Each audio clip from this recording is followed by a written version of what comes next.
बाबा साहब की जयंती की एक दिन पहले आयोजित कार्यशाला अगले 10-11 दिन की कार्य योजना को लेकर के भारतीय जनता पार्टी पूरे देश के अंदर एक विस्तृत कार्य योजना को लेकर के चल रही है।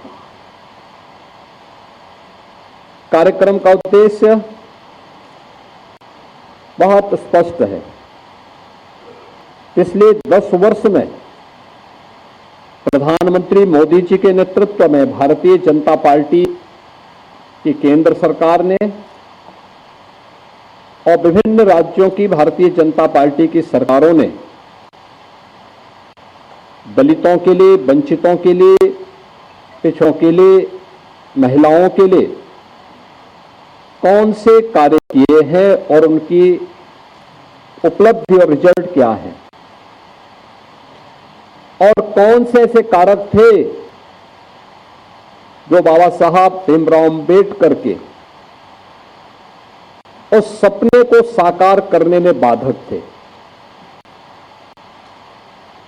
क्योंकि जब हम सही तथ्य जनता जनार्दन के सामने रखेंगे ही नहीं तो स्वाभाविक रूप से जो लोग अब तक गुमराह करके अपनी राजनीतिक उलू सीधा करते रहे हैं, वे लोग इसी प्रकार से गुमराह करके देश के अंदर अव्यवस्था पैदा करके उन दलितों का, वंचितों का शोषण करते रहेंगे और राजनीतिक सीढ़ियों पर चढ़ करके सत्ता की ऊंची दुकानों के पकवानों का स्वाद लेकर के दलितों को, गरीबों को, वंचितों को उनके अधिकारों से ऐसे ही वंचित करते रहेंगे।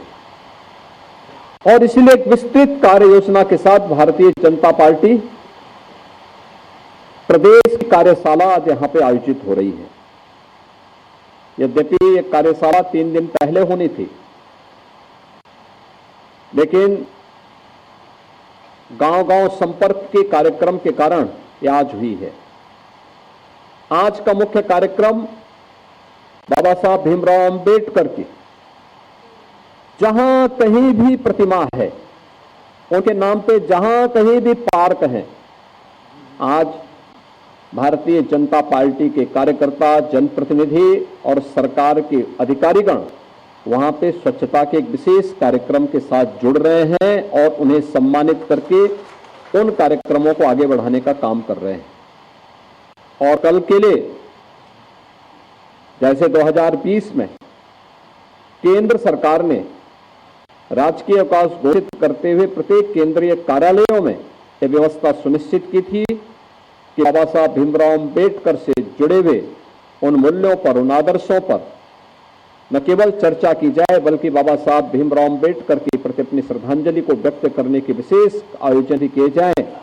और वैसे ही प्रदेश सरकार ने भी कल एक सार्वजनिक अवकाश के साथ साथ बाबा साहब भीमराव अंबेडकर की प्रतिमा और पार्कों में पुष्पांजलि कार्यक्रम के साथ साथ चर्चा परिचर्चा करके इन मूल्यों को, इन आदर्शों को आगे बढ़ाने के लिए एक विशेष अभियान प्रारंभ किया है। और उसी तर्ज पर आज इस कार्यशाला के साथ हम सब जुड़ने का कार्य कर रहे हैं। इसमें कोई संदेह नहीं कि पिछले 10 वर्ष में प्रधानमंत्री मोदी जी के नेतृत्व में बिना भेदभाव के शासन की योजना का लाभ हर वंचित को, हर दलित को, हर गरीब को, हर महिला को, हर अन्नदाता किसान को पहुंचाने का काम यह भारतीय जनता पार्टी की सरकारों ने किया है। लेकिन हमारी समस्या क्या है कि हम उस बात को बार बार दोहरा नहीं पाते। जिन लोगों को सुविधा मिली है उन लोगों तक हम इस बात को पहुंचाने के लिए कुछ देर प्रयास करते हैं, फिर वह प्रयास कहीं ना कहीं रुकता है।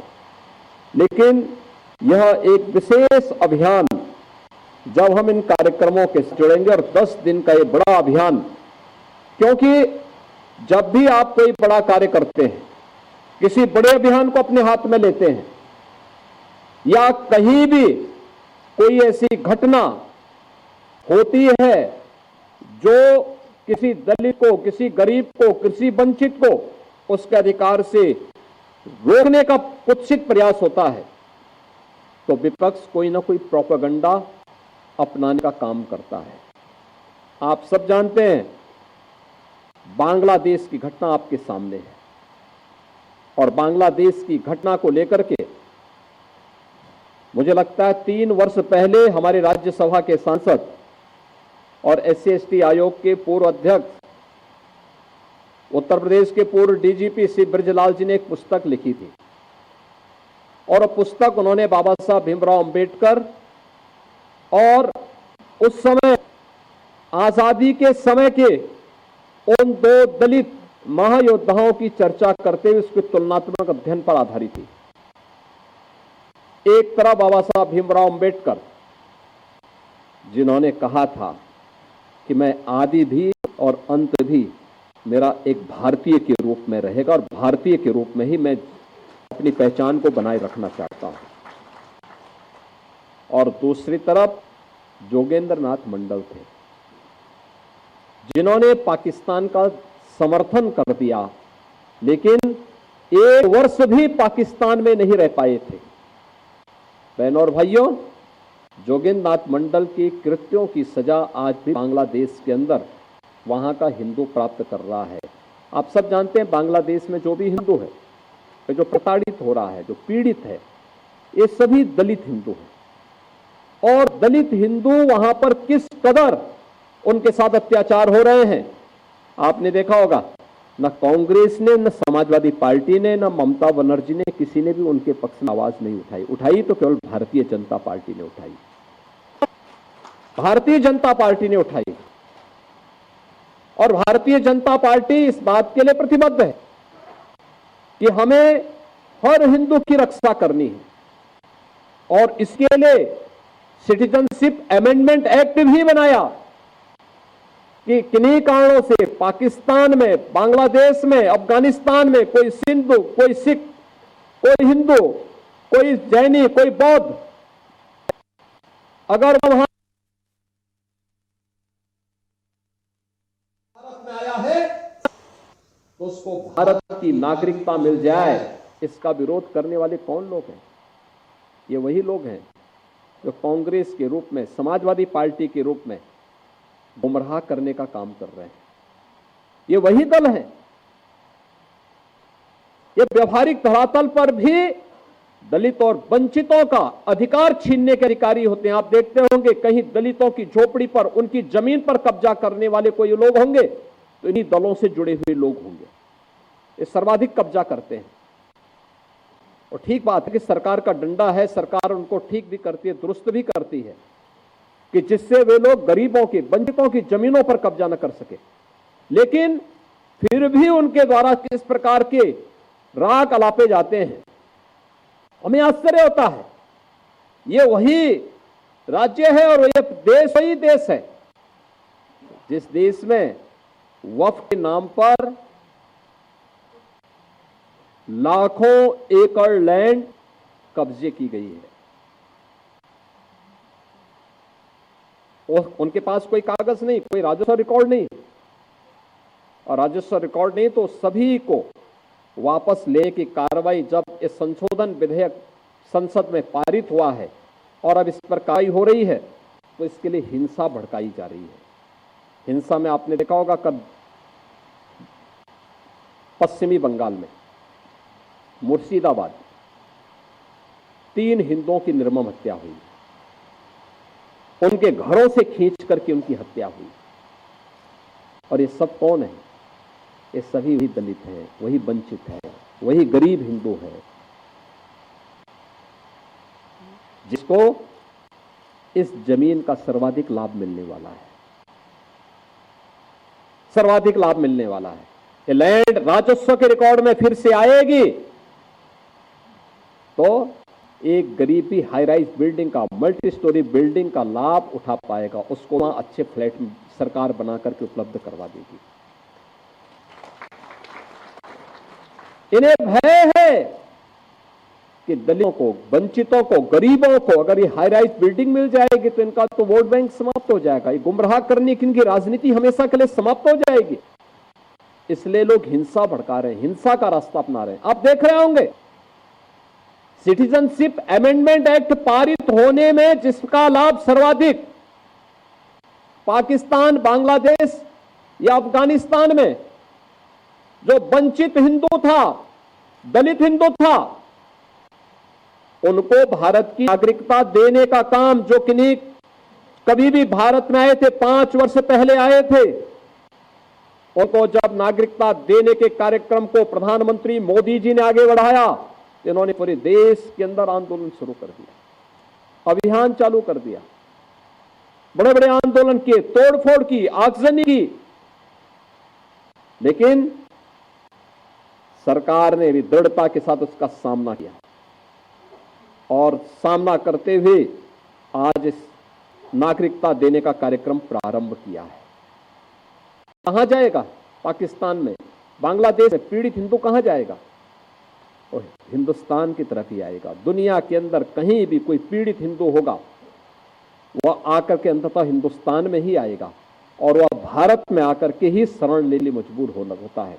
लेकिन कांग्रेस और समाजवादी पार्टी या टीएमसी जैसे दल हमेशा इसमें बाधक रहे हैं और उन लोगों ने उन्हें दोयम दर्जा नागरिक बनाने का काम किया, शरणार्थी के रूप में रखा। लेकिन भारतीय जनता पार्टी ने उन्हें अपनाया। ऐसे ही वक्फ संशोधन अधिनियम में भी लोगों ने वही हिंसा कर रहे हैं, धमकी दी जा रही है, फिर अव्यवस्था पैदा करने का प्रयास हो रहा है, क्योंकि इन्हें भय है कि और लैंड अगर राजस्व के खाते में वापस आएगी तो गरीबों को मिलेगी, हॉस्पिटल बनेंगे, मेडिकल कॉलेज बनेंगे, शिक्षा के अच्छे केंद्र बनेंगे, अटल आवासीय विद्यालय जैसे विद्यालय बनेंगे तो श्रमिकों की और वंचितों के बच्चों को वहां पढ़ने की आवाज से शुद्ध अच्छी व्यवस्था मिलेगी। इसलिए ये लोग उस कार्यक्रम को आगे नहीं बढ़ाने देना चाहते। बहनों और भाइयों, और जब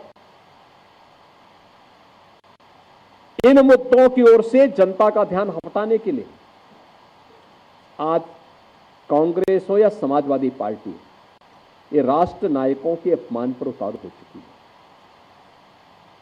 ये राष्ट्र नायकों का अपमान करने पर उतारू हो चुकी। याद करिए 2012 में जब समाजवादी पार्टी की सरकार इस प्रदेश में बनी थी, समाजवादी पार्टी के तत्कालीन प्रदेश सरकार के मुखिया के रूप में उस सरकार के मुख्यमंत्री ने पहली घोषणा क्या की थी? उन्होंने कहा था जितने भी ये सामाजिक न्याय के स्थल बना दिए गए हैं इनको तुड़वाएंगे। और उस समय उन्होंने कहा था कि इनमें हम मैरिज हॉल खुलवाएंगे। आप देख रहे हैं ना, ये मानसिकता इनकी थी। उन्होंने किया भी। इसी लखनऊ में मान्यवर कांसी राम जी के नाम पर विश्वविद्यालय बना था, उसका नाम बदल दिया। सहारनपुर में बना था मेडिकल कॉलेज, उसका नाम बदल दिया। कन्नौज में मेडिकल कॉलेज बाबा साहब भीमराव अंबेडकर के नाम पे बना था, नाम बदल दिया।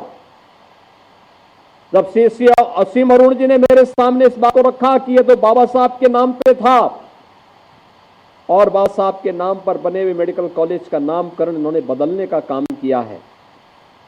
बहनों और भाइयों, तो फिर उसी कन्नौज में हम लोग जाकर के इस बात की घोषणा की कि नहीं, इसका नाम फिर से बाबा साहब भीमराव अंबेडकर के नाम पर ही होना चाहिए।